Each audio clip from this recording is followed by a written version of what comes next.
all know the California wildfires are getting out of control. We have, again, more talks about how the firefighters are being overwhelmed. And, folks, there's two ways to look at this story. First of all, the debate of private firefighters battling California wildfires. And to just be clear, private firefighters, which means they work for a for-profit company, if you don't pay that premium price, help, help, help, the house is on fire. Yeah, I can't take it out. That's why, we have municipalities and, in theory, an infrastructure put in place to fund firefighters to make sure that they put out the fires particularly well. But it is interesting showing just how desperate California is, especially with the lack of leadership of one Gavin Newsom and, of course, Mayor Karen Bass, who I think will go down in history as not only the worst mayor, Karen Bass, but also the worst governor for the state of California. Okay, and that's a pretty tall order, but when you cut the budget to the fire departments, both at the state level and at the city level, looking at you, Karen Bass, you're in for a recipe for complete disaster. So right now, here, let's talk about these first and foremost. Private firefighters. Shout out to Case Study QB, who's wrongly being censored. Let's play this video for all you lovely, beautiful people. And hold on. Wait, where'd you go, Kit? Yeah. Gotta make you small again. Okay, there you go. Hold on. There you go. Just realized that. And we're switching things up. Boom. Hey, there you go. Flames as well. Now we're good. Private firefighters. It's controversial. Josh Campbell has that story. An intense firefight on the front lines of the Pacific Palisades fire. But these aren't city or state firefighters battling raging flames and hurricane-force winds. Instead, they are private firefighters who we caught up with still at work in the Pacific Palisades. What we're trying to avoid is to have the fire actually spread over to like the structures here that have not burned. The company is called Red Zone, and it's working to fortify its clients' homes before the next fire threat moves in. If we need to spray a fire retardant around native vegetation, if we need to gel a structure, if we need to mitigate by moving combustibles away from structures. But these kinds of companies are wedged into a controversy over the fairness of allowing private fire crews to protect specific homes. It started with a post on X, since deleted, from a real estate executive in the Pacific Palisades. Does anyone have access to private firefighters to protect our home? Okay, real estate executive. Yep, I remember seeing that. Okay, now look, listen. Right now, there's a lot of people who are going to be homeless in LA, Los Angeles. I don't know how I really don't know how that entire city is going to be rebuilt. Like, when you see like how the hurricanes destroyed the East Coast, or even what happened in Lahaina. I mean, LA is a major metropolitan city, and it's just very convenient now that a lot of land is going to be up for sale. And only certain people are going to be safe. Now, to be clear, I don't want to see anybody lose their home. I don't want to see that happen, okay? Because these fires are extremely devastating, and there's a lot of good people I know, and I believe in karma, okay? So I don't want to see people get hurt. I really don't. But when you see this, like, does anyone have access to private firefighters?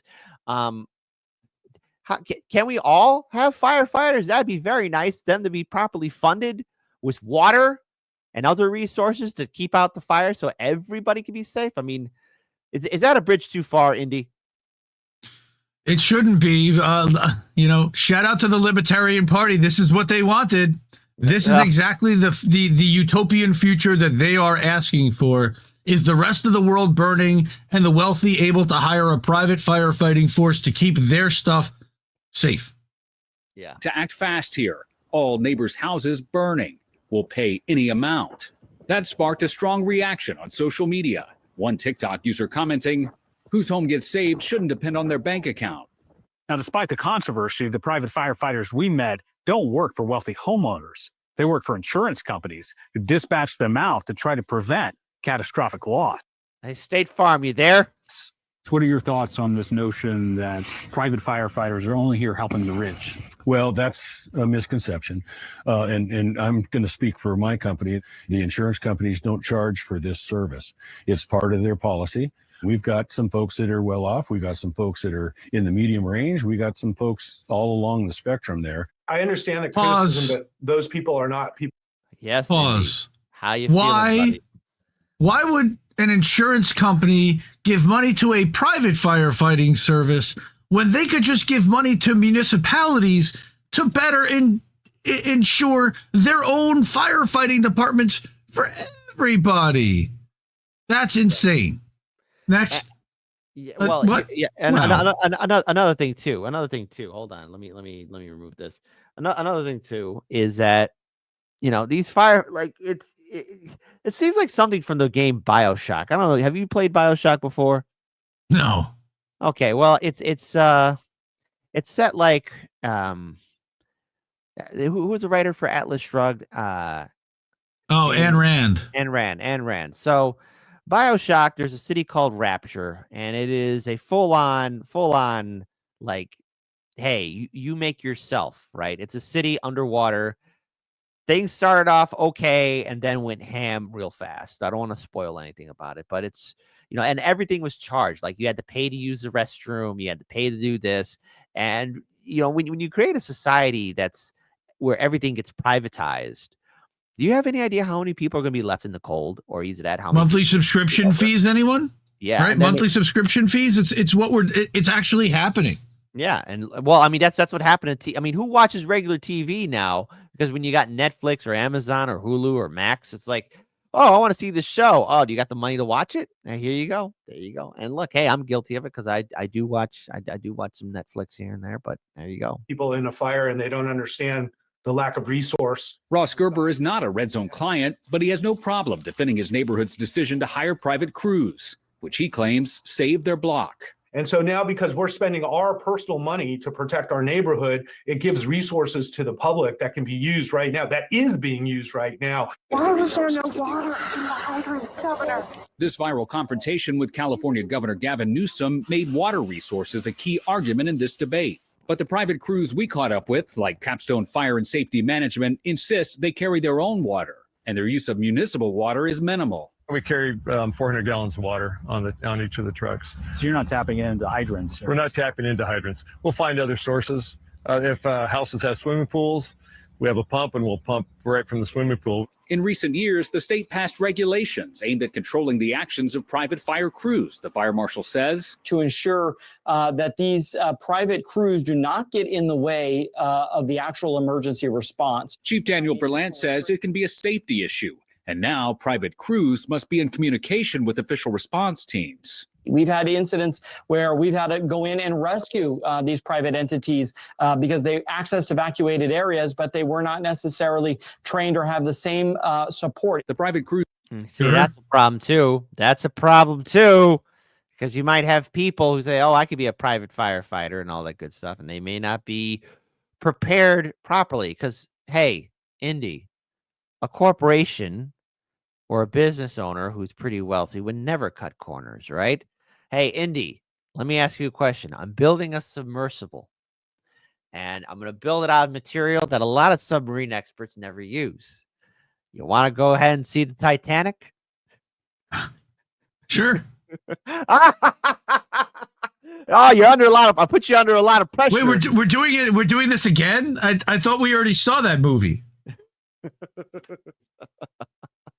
Yeah, exactly. So, and then again, you also have, these, and guess who has to do the rescuing for these private firefighters if they find themselves in a little bit of a quagmire, and that is the public firefighters, of course, firefighters or the prison firefighters, the prisoners, right? Yeah, the prison labor, exactly. Yeah, awful. Thank you, Kamala Harris, by the way. Again, who make up 30% of California's firefighting force. Crews we met say they're mostly experienced former public firefighters, and that they serve as force multipliers for crews on the front lines. We're all here for the same mission, and most firefighters are all cut from the same cloth.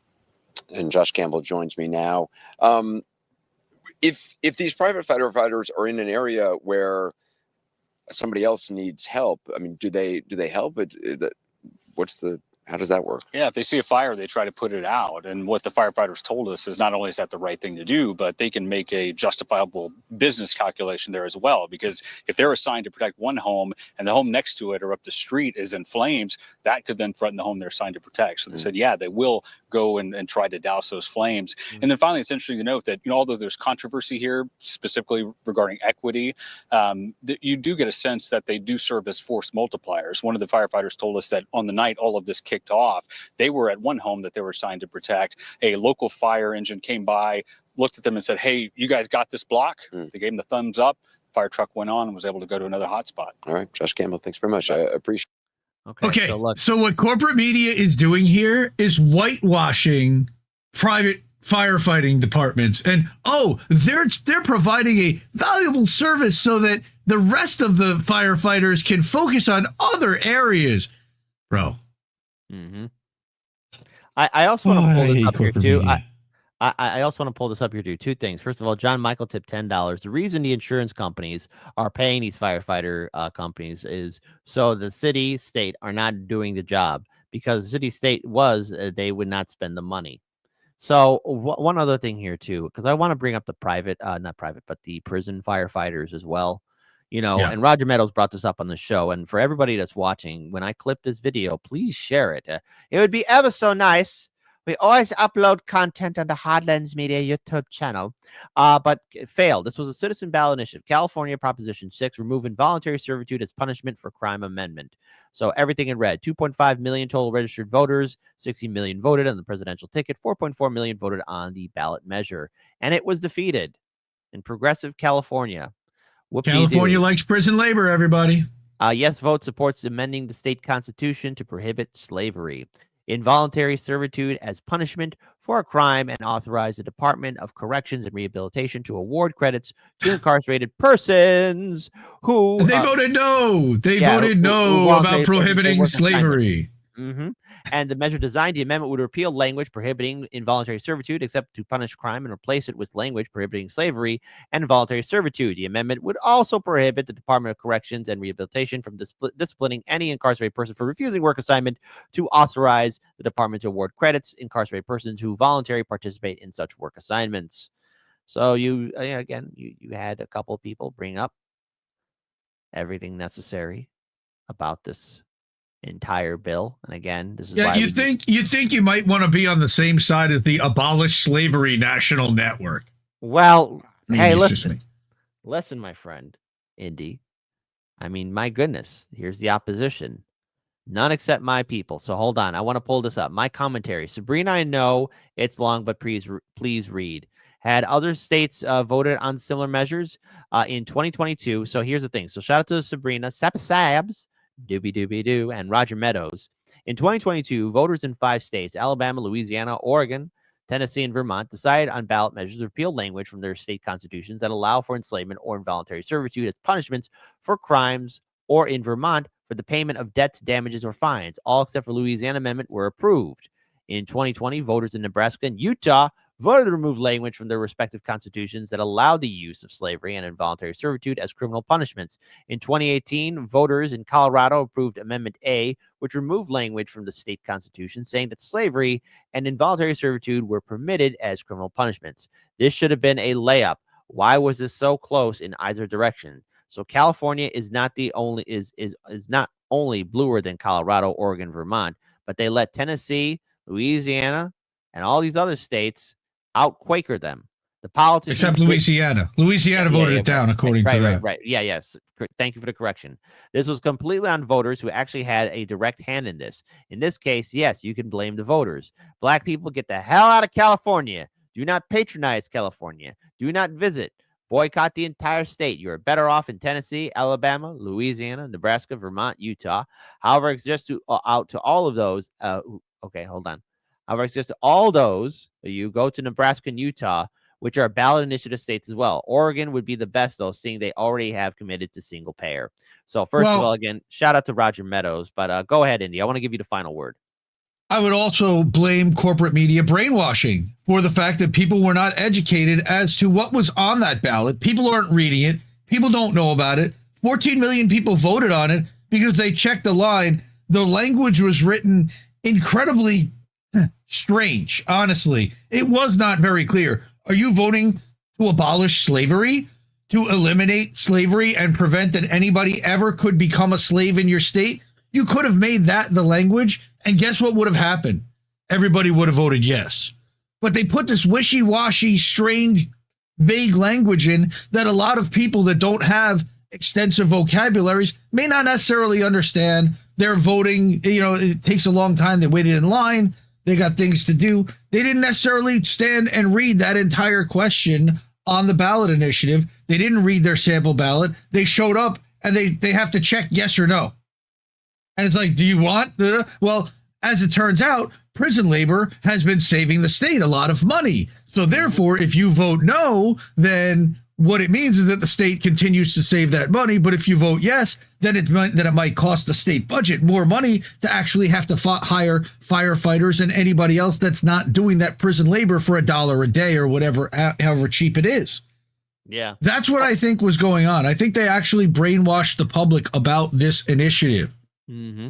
You know what else? And again, I want to quote Dr. Nick here too. People not knowing what's on the ballot is a result of feeding the trolls. And again, when it comes down to ballot initiatives, it is up to us, especially those of us who live in ballot initiative states, to make aware to our audiences, because they might know people in, let's say, Illinois or California, like, hey, there's this ballot initiative here that you need to vote on. So this is why I'm in full support of it. That's why I'm very grateful when Roger Meadows gives me information like this. But this also should serve as a warning too.